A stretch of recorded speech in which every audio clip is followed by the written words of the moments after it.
Holy jumping! Welcome to the reunion edition of The Score with Brett Wiseman here on Tobacco Road Sports Radio, tobaccoroadsportsradio.com. We had a portion of our esteemed, iconic, original panel on the program last week. Michael Davis, we got to yell at each other out about football. And now this is what the three of us are going to do. On the right side of your screen, if you're watching on YouTube, is Will Higdon, noted Panthers fan, Hurricanes fan, NASCAR expert, and just all around rogue ninja. Hi. Hello.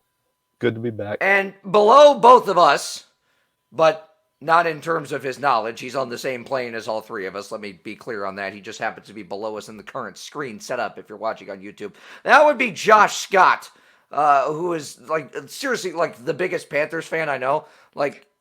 My level of Packers fan, but is Panthers fan. So, hi, Josh. How's it going, guys? Glad to be back on the show. Thanks for having me. More importantly, Josh and I are fellow App State alums, and some very exciting news came out regarding Appalachian State. Before we get into our topics here, boys, Armani Edwards, his number's being retired on November 25th against no better opponent than the Stink, Georgia Southern. So congratulations to College Football Hall of Famer, and he will forever be known to everyone nationally as, oh yeah, he was the quarterback when they beat Michigan. He did a lot more than that, we promise. You'll learn about that in due time, children, in due time. Your Carolina Panthers. Gentlemen, Desmond and I have talked about it a couple of times on the show, just about where we think Bryce Young is developmentally, how far ahead of the game he is, and what we've seen from him thus far. But I've gotten kind of the professional fan take, and then last week Michael and I gave all right, the Panthers aren't our number one team, but here's why we think they're going to be successful. I want to hear from both of you, from a true diehard fan perspective. Why do you think the Panthers will be successful this season? Will, we'll start with you. Okay. Well, for me personally, I think that the Panthers will be successful because, first off, I think Bryce has looked really good in preseason. Say what you want about the team around him, but I think Bryce has looked the part so far. He looks very poised, very confident, very in control of the offense. He has really good ball placement. He's already shown a bit of that playmaking ability in the preseason. I think he's looked good so far. And I think they have very good, talented defense, very good pieces on the defense. It will take some time to gel. They are learning a new scheme with the 3-4 defense. But I think that will come in time. I think as the season goes on, they'll look better and better. And, of course, you always want to play your best football in November and December. And the division is a weaker division. It's right there for the taking. I think it'll be a race to get to 10 wins. Whoever gets to 10 wins, I think, wins the division. And the Panthers have one of the easiest schedules on paper in the NFL. So I think the stars are aligning for them to really make some headway in the division. Yeah, you can say the offensive weapons maybe aren't quite there, but they're okay, at least for the time being, to at least get through this year and make a challenge for this division and make a playoff push. I echo everything that Will said, Brett. I think the big thing for me that he didn't mention would be consistency. That's why I think the Panthers are going to have a much better season than they've had in years past. I think for the first time in 2017, this Panthers team finally has a quarterback that will be starting 2 seasons in a row. For the first time in many years, we have a compatible and legit coaching staff to lead this football team. I think Coach Frank Reich is here to stay. I mean, he's on a 4-year contract, so he's going to be here for a while. Who knows where Ejiro Evero is going to be after the end of next season if he has a good bout with the Panthers this year. I mean, we know he's potentially going to be a head coach down the road. Thomas Brown, Josh McCown, James Campen, whom you know very well, who coached your Green Bay Packers offensive line for many years. This coaching staff is built to lead a football team far into the regular season and into the postseason potentially. So But all for the same reasons. I think Bryce Young looks great, even though he hasn't had much time to make plays. When he has had time, he's looked poised, as Will said. He's looked comfortable. He's looked like he knows the field. He knows the playbook, at least up to this point. I'm just looking forward to in a couple of weeks when the regular season starts. The preseason has been, we've gotten to see the starters a little bit and obviously the depth players, getting to see them get some playing time. But, the regular season is when things get going and the ball gets rolling. So just looking forward to playing Atlanta in a couple of weeks and when we see the Panthers at their full strength come week 1. And I think both you guys hit every single nail on the head right there. And it's what Desmond and I and Michael and I, what Desmond's been talking about on the Believe in Panthers podcast as well, as this team was always, for the past 2-3 years really, was always a quarterback away. And they have cycled through every conceivable option. Now they have their guy.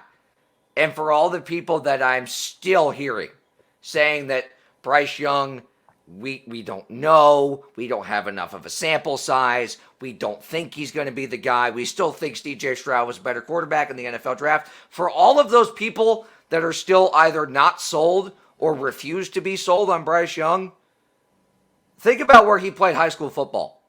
He played at basically the Alabama of high school football. He then goes to Alabama, becomes the first Alabama quarterback ever to win the Heisman Trophy. He's number 1 overall pick in the draft. And what I heard out of camp was, within the first week, he knew the playbook so well that Frank Reich and Josh McCown went to him at certain portions of practices and said, hey, why don't you experiment a little bit here? Hey, what do you think would work well right here? What do you think in this situation we could do to make this play better? This play right here on paper, can we fix it? Can it be better? Could it be worse? There's only a handful of guys, and I said this a couple weeks ago, I'm not making the comparison to any of these names, but the only guys that had the high enough football IQ to be able to toy and experiment with a playbook 3 weeks into learning it probably consists of Aaron Rodgers, Tom Brady, Peyton Manning, and end of list. Like, I'm not by any means comparing Bryce Young to any of those guys yet. But what I'm saying is, for the first time, you said it, since 2017, not only do you have consistency at that position, you also have someone who has an enormous football IQ, who knows the game, who knows the system, who knows who he has and what he has at any given time. Now, that brings us to what really would be one of my 2 great concerns, would be the only part of this team that's somewhat uncertain, to me at least right now, is the offensive line. This is the second or third time you've had to kind of shuffle pieces around on that offensive line in recent years. And I want to hear from you guys why you think this offensive line can measure up, or how you think this offensive line can measure up to protect the quarterback of the future. Yeah, that's a good question.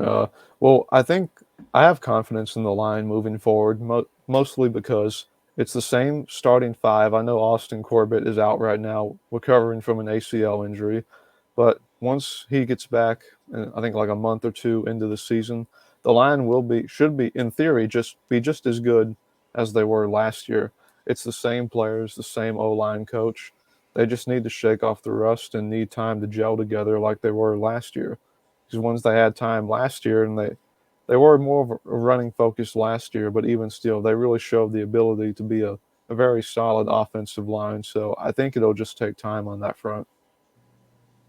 Yeah, at full strength, the current Panthers starting 5 on that offensive line is easily a top 15 O-line, potentially top 10. Will mentioned Austin Corbett. That's unfortunate that he potentially won't start the season.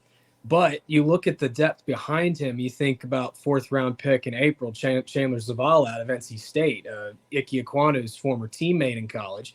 he's potentially going to be starting there. That's a worthy person, in my opinion, to be put at He's that the spot. best. He's looked the best out of everyone so far for right Yes. guard. Even Cade Mays as well from the Tennessee draftee from 2 years ago. I mean, he's shown flashes that he can play pretty much anywhere on that offensive line. So 2 guys like that in your depth on your depth chart at that position is definitely important to have. But Brett, I would also throw in, the offensive line has looked concerning at some points, but also throw in our wide receiver room as well. I'm not quite sold. I mean, you look at Adam Thielen, you look at DJ Chark, you look at Jonathan Mingo, 2nd-round pick in April. I think those guys are and Hayden Hurst as well. I mean, they those guys are good, but after that, I'm not entirely sure if the Panthers, can and Bryce Young can work with those players and they can be legit weapons for him. Now, he may be like a Joe Burrow and make everybody around him look better. That may be the case. I don't know. But I would also throw in the wide receiver room. At least to me, it could be upgraded is what I'm trying to say. Yeah. Hayden Hurst was a great signing. You Yes. needed a veteran tight end. You needed that extra little safety valve who could also be a deep threat from time to time. That was perfect. Adam Thielen's the leader of that wide receiver room. That was Yes. a great move. I think Jonathan Mingo is primed to have one of the better rookie seasons that we've seen out of a wide receiver in quite some time. I think that kid is chomping at the bit, and he is ready and raring to go, and he's going to have a monster campaign. More so than I think the wide receiver room for me in terms of something I'm concerned about is the secondary. Because behind J.C. Horn, I'm not seeing a whole lot. I'm not seeing the depth I want to see. And I'm also not trusting that J.C. Horn or anyone in that unit can stay healthy because in previous years they simply haven't. That's fair. Yeah, that's fair. Go ahead, Will. I was just going to say, I mean, Dante Jackson, it seems like almost every game he's in the medical tent. Sometimes it's minor, sometimes it's major, but that is a big knock on him. And J.C. Horn hasn't played a full season yet. He's a good when he's out there, but he's got to stay healthy. And Dante's looked okay so far in preseason, but I don't know. I feel like he's just waiting to miss some time. I hate to say that because he's a solid cornerback too, but again, he's almost as injury prone as J.C. Horn is. Now, I don't like using that label, but it's fair to say until proven otherwise. Yeah. Dante Jackson is an interesting player because, you look at his stats and he's actually he's had a pretty nice career in the NFL so far. I mean, he's got 8 interceptions. He's averaging around 7 or 8 pass deflections a season, which isn't bad. He has struggled with tackling. That is one thing that has been consistent as a negative throughout his career is has not been able to get a handle on consistently tackling on the field. But yeah, like you said, Will, I mean, he struggled to stay healthy. Jeremy Chin struggled a little bit to stay healthy last year. And then you mentioned J.C. Horn. He's our best player in the secondary, arguably, coming into this season. And he needs to stay healthy. CJ Henderson too. We don't really know where he is. Obviously in the Tampa Bay game, the second Tampa Bay matchup, we saw him get torched by Tom Brady and Mike Evans. But hey, Frank Reich said he's had a heck of a camp in an offseason. So I'm open nothing but the best for the 9th overall pick from 3 drafts ago. But yeah, I agree with you, Brett, in that the secondary for the Panthers. There is a question mark around staying healthy for that part of our defense. And for the last few minutes of this segment, let's look at the schedules overall for this division. And I hear what the pundits are saying, and none of the things make any sense that the Saints are the favorites. Okay, let's look at the Saints. You've got Derek Carr, who only left Las Vegas because he played so bad there he made his wife cry. Now he's in New Orleans with a bunch of guys over the age of 35 who are eligible for AARP memberships. Half the defense can't even stay on the field. His top wide receiver nor his top running back can find a way not to get suspended every 5 games. The Saints are not a factor. They are not a threat, period. The They're Falcons, old at this point, bro. Thank you. They all should be in retirement homes. Like I said, they're all eligible for AARP memberships. The Falcons are also really not a threat. And for God's sake, if anyone says the Buccaneers have a chance to win the NFC South, please see yourself to the exit. John Wolford could start with them, and they'd probably be better than they would be with Baker Mayfield. And John Wolford is hurt. The Bucs, they're trying to get Caleb Williams. It's either them or the Cardinals. That's what they're trying to go for. Yep, I'm with you 100%. So let's look at this division. Let's look at the schedules. Will, you said it earlier on, and I think you hit the nail. This is a race to 10 wins. And the only 10-win team I see in this division is Carolina Panthers. I see Atlanta or New Orleans by a miracle getting to at least 9 wins. I'd say 7 to 9 wins would be the ceiling for those teams. I don't even think 10 is the ceiling for Carolina. I think 12 might even be the ceiling for this year. I think this team can win 12 games. Will, you said it. This is one of the easiest schedules in the NFL on paper. If this team plays like they are shaping up to, I think this is a 12-win team. But I pose you this. Is 10 wins the for sure benchmark for the Carolina Panthers to win this division? I don't know. I think 9 wins is probably the benchmark to at least get into the playoffs, maybe to win the division.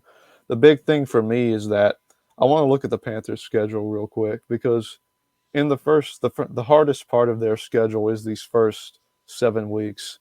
So week 1 and 2 they have 2 divisional opponents. Then they're on the road against the Seahawks, who were a playoff team last year. Then the Vikings, who were a playoff team last year. The Lions, who had a winning record last year, and the Dolphins, who were in the playoffs last year. And then they have the bye week. So that's 3 playoff teams, 2 divisional opponents, and then 1 team that had a winning record, all in the first half of the schedule. I think if they can get through that part of the schedule with at least like a 500 record, I think they're going to be looking really good for the rest of the year, because their schedule gets easier from there. They come back from the bye week with a game against the Texans, who they're probably a 5-win team at best, if I'm being honest. I like Stroud, but they still have a ways to go. And then they have the Colts, the Bears, Cowboys, and Titans.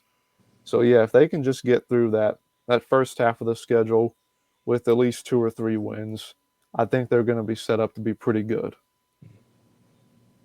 Yeah, Josh, what about you?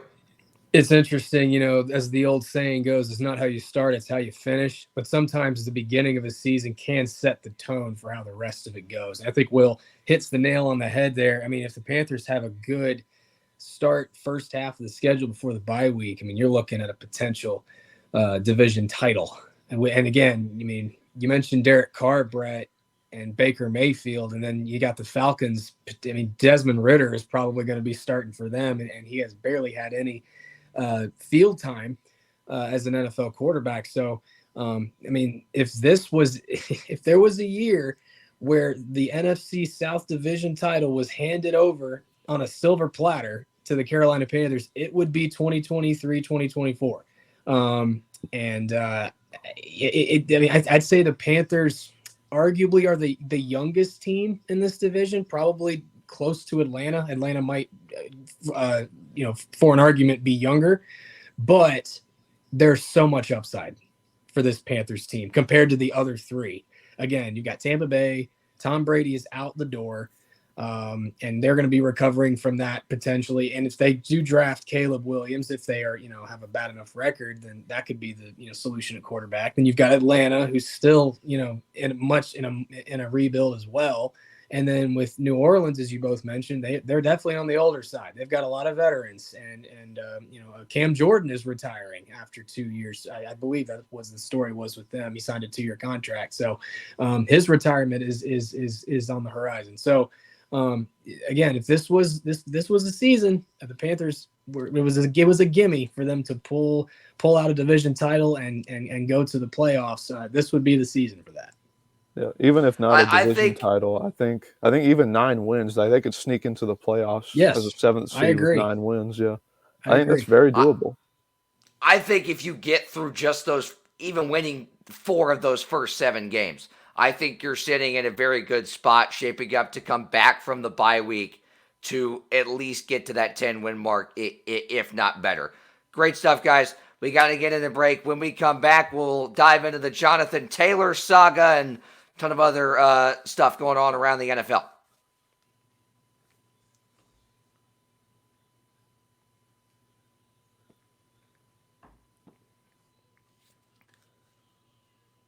Back here on The Score with Brett Wiseman here on Tobacco Road Sports Radio, TobaccoRoadSportsRadio.com, on WWBG 1470 AM Greensboro. We're here every Saturday morning. Will Higdon and Josh Scott are joining the program this week at our reunion show, as they were part of our original panel back in the day. I say back in the day, it was like a year ago, beside Literally the point. 1 year ago. Literally 1 year ago. Anyways, there has been a lot happening in the NFL storyline-wise. We had Arizona making a mind-boggling trade. We have a running back in Indianapolis that is trying to get traded, but, the question is Jim Irsay sober enough to answer the questions that Jonathan Taylor is asking him? Sorry, was that out loud? Let's talk about this Jonathan Taylor thing, because this was not a story, then it was kind of a story, and now it's like lighter fluid has been thrown on a very simmering, very small match flame. Like, this is blown up in the last 48 to 72 hours, and I can't say that I blame Jonathan Taylor one bit for wanting to get the heck out of Indianapolis. Because if I'm a star player, I know I'm not winning there. If I'm a star player, I know that my owner doesn't give a squat about me. Jim Irsay is the epitome of the sports owner who has a lot of money, likes a sport, puts all his money into that sport, but doesn't know how to deal with people, doesn't know how to deal with business, everything. He just doesn't know how to deal, period. Jim Irsay is the classic clueless owner. We just saw Dan Snyder, who was just in that same scenario, have to sell his team. We saw Orioles ownership get in hot water for suspending Kevin Brown for reading something that the team's PR department wrote. The Orioles owner's an idiot. Jim Irsay is an idiot. Like, classically. He's also been arrested twice, so if you didn't have enough proof before that, his record's available somewhere on the bowels of the internet. But if I'm Jonathan Taylor, I want to get out of there as fast as I can, because I know that as a running back, I have a much shorter shelf life than 95% of the other guys on the field. I know that other owners, from a business perspective, view me as 6 to 8 years, and then they're going to go get a Band-Aid and draft the next phenom out of college. He knows that in 4 years, the next B. John Robinson could come up and he could be without a job. He knows that he could probably end up like Dalvin Cook in 3 years and just get released out of nowhere. He knows his value depreciates as a running back every time he steps out on the field. It's like a sports car. Running backs are like sports cars. As soon as you drive that Ferrari off the lot, its value just dropped $300,000. The second that B. John Robinson makes his first NFL carry, his value is going to drop and drop and drop and drop. Why do you think Dalvin Cook waited so long to get signed? Because running backs are at such a premium, but also from a business standpoint, they're a depreciating asset. Their value goes down over time. If I'm Jonathan Taylor, the timing of where I'm at in my career, I'm trying to strike while my iron is hot. Now, I don't blame the Colts for wanting what they want to get back, which is multiple first-round picks. That's a reasonable ask for a guy that's led the league in rushing 2 out of the last 3 years. The only problem is no team in their right mind is going to be willing to pay that price. So if I'm Jonathan Taylor, I'm basically straight up asking the Colts at this point, for the love of God, cut me. I don't want to be here. He wants to go somewhere where he can win while he is still in his prime. He does not want to end up like Dalvin Cook and mire away in mediocrity in Minnesota as one of the best running backs in football and then just get plopped with Aaron Rodgers and the New York Jets. That's not a bad place to land, but, he doesn't want to end up like Ezekiel Elliott and just fade faster and faster year after year after year. He doesn't want to end up like the gaggle of running backs we could go on and name that have had 2 or 3 great seasons and then have gone on to just trudge through mud for the next 4 to 5 years, and then, boom, they have zero value. Jonathan Taylor wants out because he's in his prime, and he wants to win, and he knows he's not going to win there, and he knows that Jim Irsay does not care about him or his well-being. Well, I'll say this too, Brett. It depends on.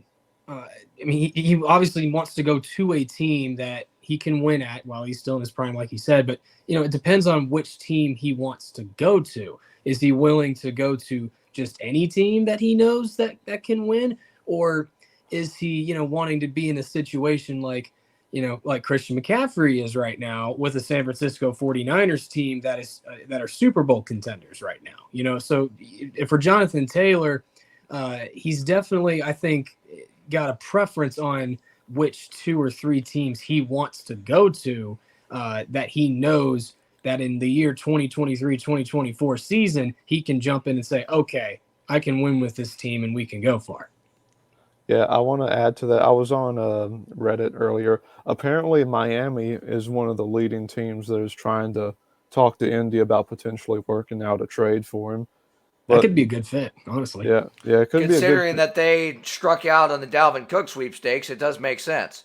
Yeah, and they're also a contender. They were in the playoffs last year. He'd be another weapon to add to that really explosive offense. But talks are ongoing between them, so I don't know how that's going to work out. I mean, I don't know if y'all saw this, but there was this rumor that Jonathan Taylor, I know he was asking for a new contract, but there was a rumor that he was asking for like McCaffrey levels of money. And like, hey, I'm all for running backs wanting to get the bag, but like, no, bro, you're not getting that. I'm sorry. Like, even if McCaffrey was a free agent now, he wouldn't get that. And we've been having this exact discussion over running back money for like 2 months now.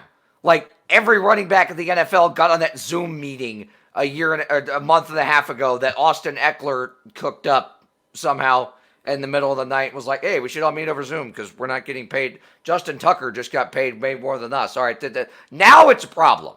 Justin Tucker's getting paid more than us. Dear God, we got to do something. Look, there's like four names I can think of that ruined all this for running backs. Le'Veon Bell, David Johnson. Maybe you could throw in Christian McCaffrey as well.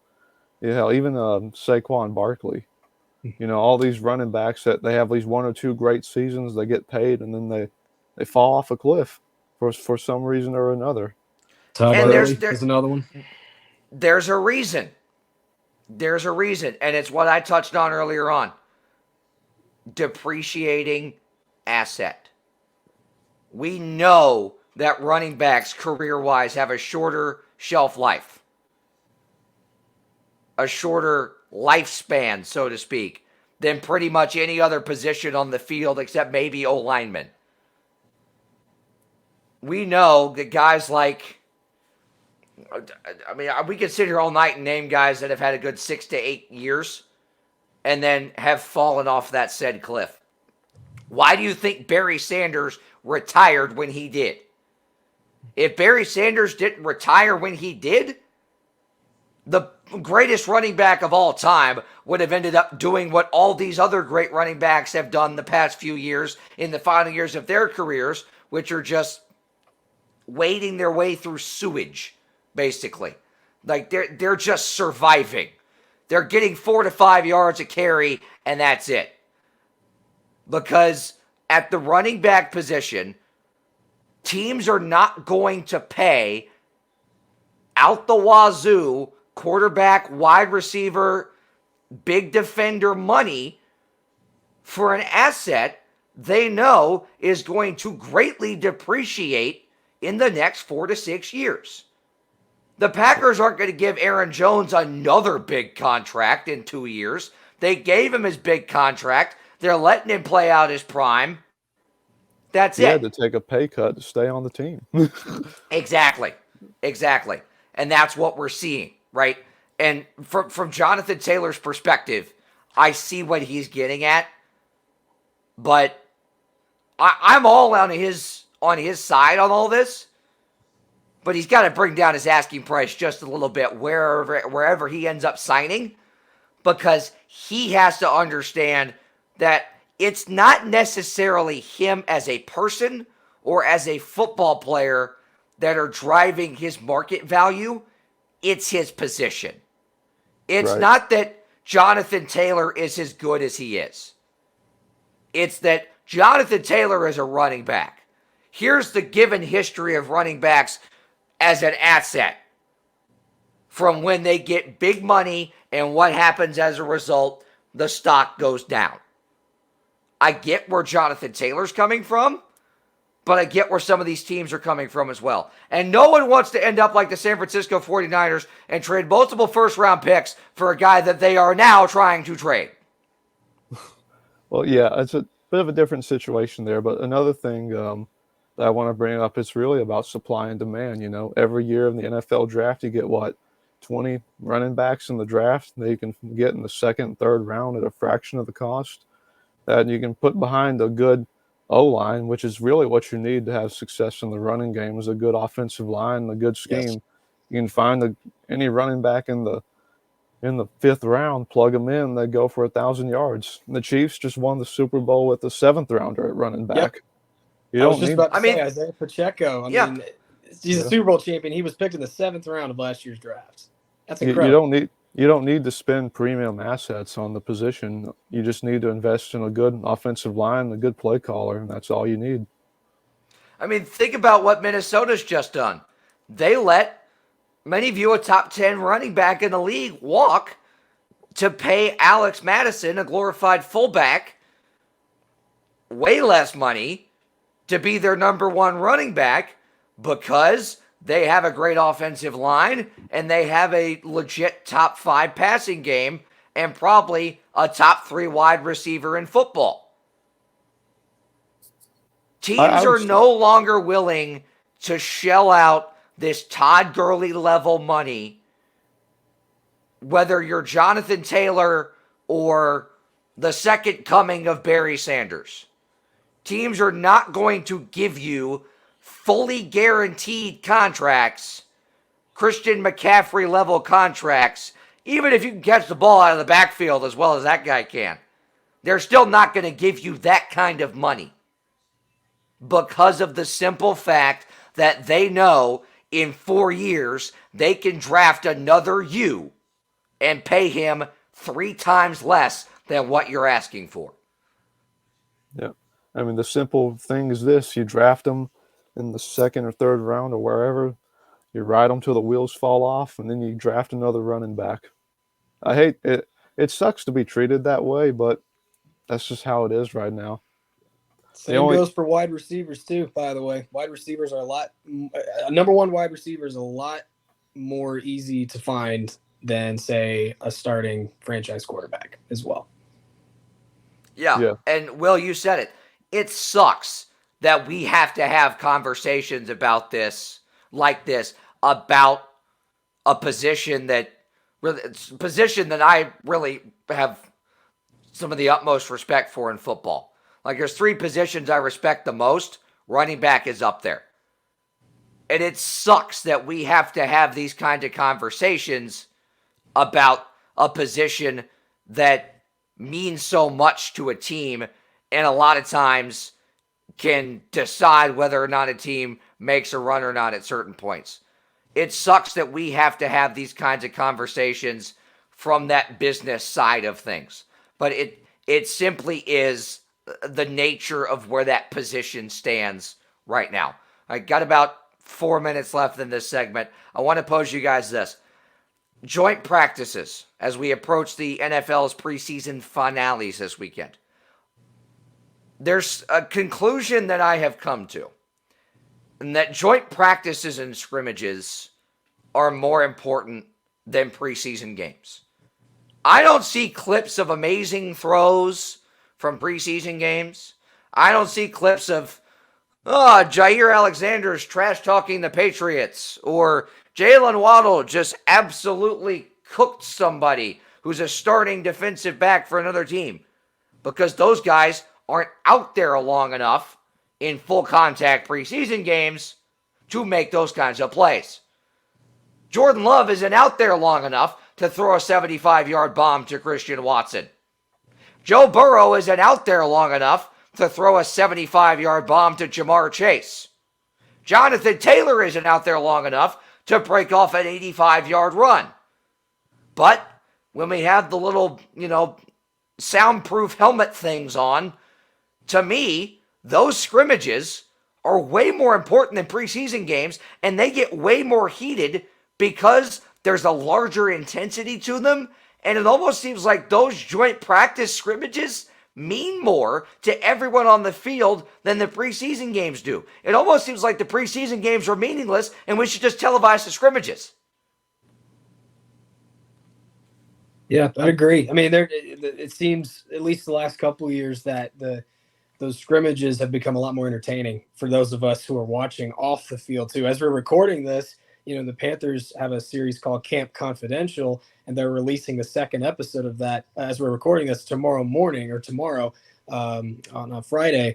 And that will include the joint practice between the Panthers and the Jets that they had a couple of weeks ago. And I'm looking forward to seeing that. So it's definitely entertaining to see those players, jabbing at each other. And like you said, Brett, you're not seeing starters getting that much playing time to make big throws or break off big runs as well. So, for those of us fans who, are extremely entertained by the sport of football, we're getting a lot more out of these joint practices.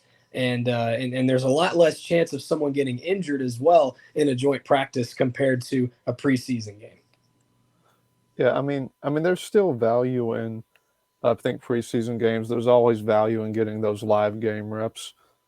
Even if it is just preseason, you're not out there for long. I think those are still pretty valuable for the players, even if it's a short amount of time. But joint practices as well can be very, very intense. It gets the players fired up on both sides. They're always ready to go at each other. I think those are good. I wouldn't say one is more important than the other. I think you could probably argue they're about equal, so to say. Yeah, I can respect that argument. And you said it, live game reps are very, very important. But like I said, as fiery as these joint practices get, you also have the less risk for injury because the environment is so more controlled than it is in a preseason game. Are you getting those live game reps in that scenario? Not really. You're also not getting hit. You're also not taking unnecessary risks with your body. So there's pros and cons to each of these, and it's a discussion that's been had for years and will continue to be had from here on out.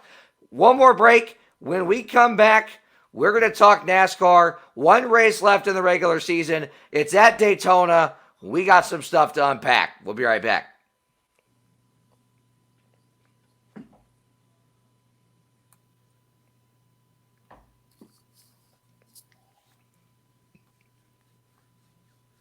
Back here one final time on the reunion show of The Score with Brett Wiseman here on Tobacco Road Sports Radio, TobaccoRoadSportsRadio.com, WWBG 1470 AM Greensboro. We're here every Saturday morning. Joining us this morning, Will Higdon and Josh Scott.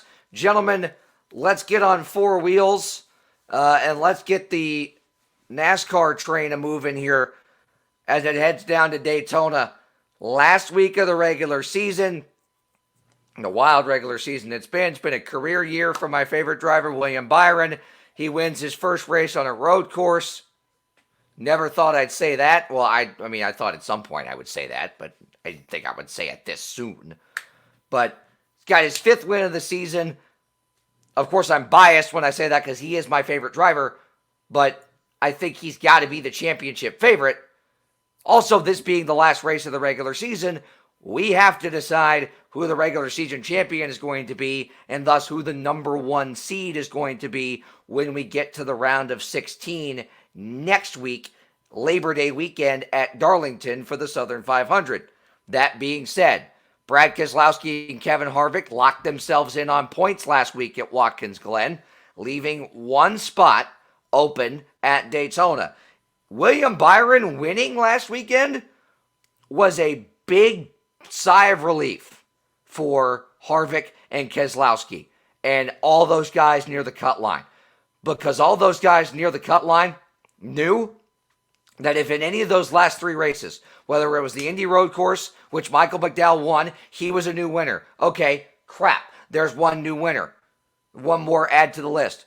Somebody that's already won has got to win Watkins Glen before we go to Daytona, or we are really in deep doo-doo, because we know the unpredictability of Daytona means any single person could win that race.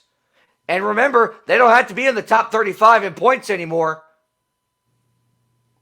Joe Schmo, BJ McLeod, could win the race. Bang! He's in the playoffs. It's happened before. Justin Haley, a couple years ago, wasn't even a full-time ride. Ended up in the All-Star race the next year because he won the race at Daytona in July under caution. There is just this major level of unpredictability at this track that's why we love it. It's why NASCAR makes it the regular season finale. But there is a lot of nail-biting and number crunching going on for a number of teams. Chase Elliott, of course, has to win this race.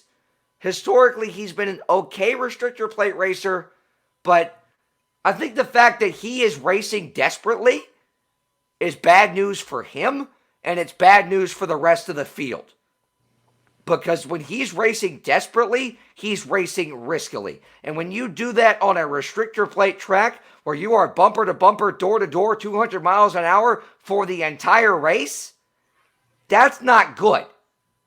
He is going to race every single lap like it's the last one of his season because he has to. Because he has to win the race. He can't afford to drop to the back and wait for half the field to wreck in front of him. He's got to be in front of that wreck, or he's going to be in that wreck. These guys that are on the cut line that are driving desperately and driving dangerously, it's what makes this only 1 spot left scenario even more chaotic. Because if you're any one of those guys, you have got to be at the front of the field the entire night. You have got to collect all the stage points you can. You have got to run in the top 5 and the top 10 as long as you can. You have got to collect as many points as you can.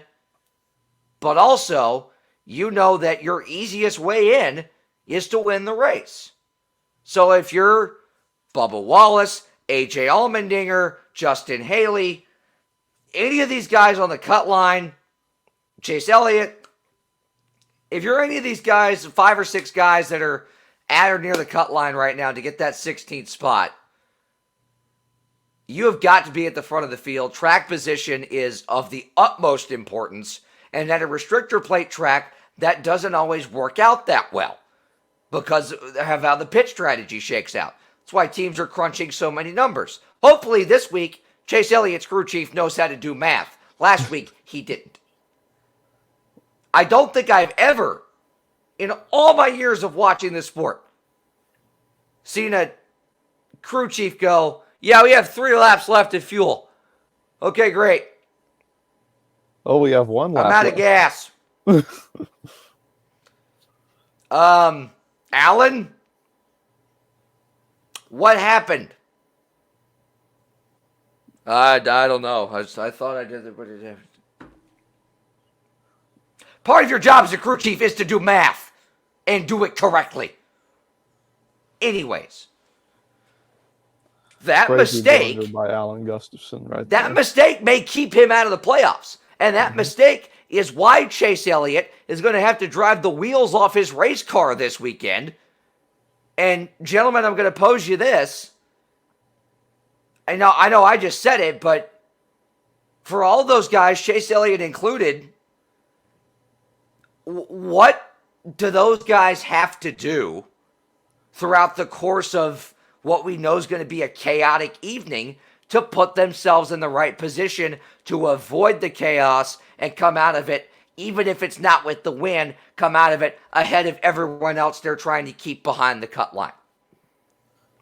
The biggest thing that I think they're going to have to do is just stay out of trouble, stay up front, and get as many stage points as you can. It's very it's easier said than done for sure, but that's really as simple as that. You got to stay up front and get them stage points, and just hope you're not in the big wreck at the end or throughout the race, because there could be multiple of them. Yeah, I agree. Well, he needs to take care of his race car. That's the only way Chase Elliott is going to have a chance of winning on Saturday night, or as we're recording this on Saturday night. And, you know, I mean, being aggressive in the Cup Series is obviously, you know, it makes sense, especially on the super speedway tracks, getting stage points, staying up front, showing your dominance, establishing your dominance. But with how Daytona races have gone, especially in the last few years, with as many crashes as we've seen, and with this with this next gen car, and the racing being so much more intense and entertaining for us fans, but more intense for the drivers, I think I'd almost take more of a conservative approach if I was Chase Elliott. You know what I'm saying? I think, again, stage points are great. Running up front, leading laps are great. But he has to win anyway to get in. He's not going to be able to get in mathematically on points. So why, race as hard as you can through the first two stages of staying up front when you could just stay out of trouble, keep your car and keep your stuff from getting crashed until the final stage. That's when the race really starts, is the final stage of these races. Keep your car clean, out of trouble, and make sure you're at the front towards the end of the race so that you can go up and win. So, I mean, again, as much as running up front and getting stage points would be good for Chase Elliott, he's got to think big picture. As I heard Darrell Waltrip say one time, think big picture. You got to win the race. That's what it comes down to. So if I'm Chase Elliott, I'm taking a conservative approach. I'm taking care of my stuff until the final stage, and that's when I drop the hammer and go. Because you got to think big picture when it comes to the Cup Series, especially in the regular season finale at Daytona. And you're right. The rest of those guys, the Bubba Wallaces, the Justin Haleys, the AJ Allmendingers, etc., the guys on the cut line that are right there on the cusp of it, they need stage points. They can't afford to drop back. Yes. They can't afford to stay back and be conservative. Chase Elliott knows that no matter of how many stage points he gets, he is so far below the cut line. The cut line is a blur to him at the moment. The only way he is getting in is if he wins this race. So the only way that he wins this race is if he avoids trouble as long as he can, gets that track position, and he's at the front for the final 30, 40 laps. And he somehow avoids the chaos once he's up there. Those other guys do not have that luxury. So if anything, Chase Elliott kind of has an advantage in that, hey, it doesn't matter how many stage points I get, it's still not going to be enough. My only option is to win the race. He has nothing to lose and everything to gain. That's perfectly put. That's perfectly put. And the same goes for Alex Bowman. By the way, we've got another Hendrick car on the outside looking in, coming into the regular season finale. Alex Bowman, he needs to win to get his way in. And I mean, you look at the rest of the top 30 in points as well. They need to win. I like how you said that, Will. I mean, they have nothing to lose in a sense. They don't have to run as hard in the first two stages of the race, but they have everything to gain if they don't if they keep their stuff clean and from getting crashed in the final stage. I mean, you look at, like we said, the cut line, 15 through 18, or maybe 15 through 20. Those guys have to drive as aggressively as they can the entire race because they know that every point matters. And they've also got to know who specifically that they've got to pass to get certain cut. Like, we know how that shakes out. The guys that are really below the 20th line, again, they have to win. They know they have to win. So they know that they could drop to the back for the first two stages and then drop the hammer the last half or the last stage. You said it. They have nothing to lose and everything to gain because they know that if they end up in the carnage, fine. We weren't going to win anyways. All they can do is try and be there at the end. Now, for those other drivers, every point, every lap, every position, every specific person they pass is under a microscope, and it matters. Yeah. For those other guys that are below them, they have one objective. They just got to be there at the end. The first 150 laps don't matter to them. As long as their car is in one piece by lap 150, they're fine. Yeah, and this is what makes. I mean, there's one driver that would, I would feel extremely nervous about heading into this weekend. That is on that cut line, and it's the guy who occupies that 16th spot right now. It's Bubba Wallace. You know, he's a great. Who historically has been a very good restrictor plate driver. He has. I'm just gonna say he's a great super speedway racer, but when it comes to the final laps of him being up front or at least near the front.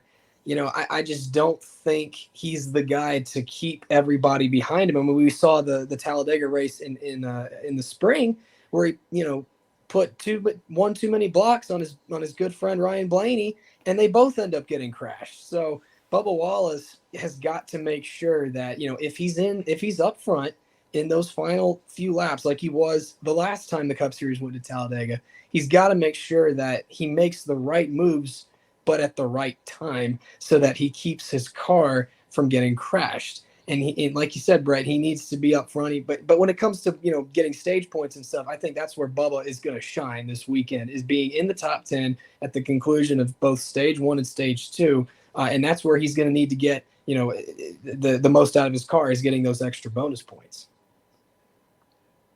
Yeah, I completely agree with what you said, Josh. I think he's definitely going to try and get those stage points, and he might try to win both stages. To be honest with you, I can see that happening. Him going after both stage wins, and he'll get more playoff points that way if he's able to point his way in. So yeah, he could definitely do that. I think the biggest thing for him is just he needs to be smart with how he drives. Yes, it's fine to be aggressive, but he's got to play it smart and not throw bad blocks or those poorly timed moves. Don't do any of that. Just race hard and keep the car clean and just hope.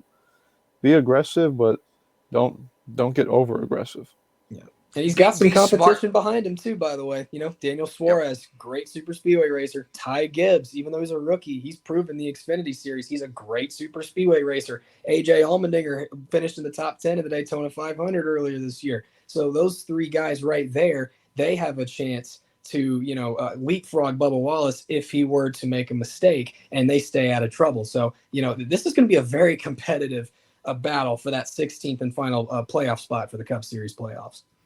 Timing is everything at a track like Daytona. Unfortunately, we are out of time. For Will, for Josh, our producer Desmond Johnson, good night, everybody.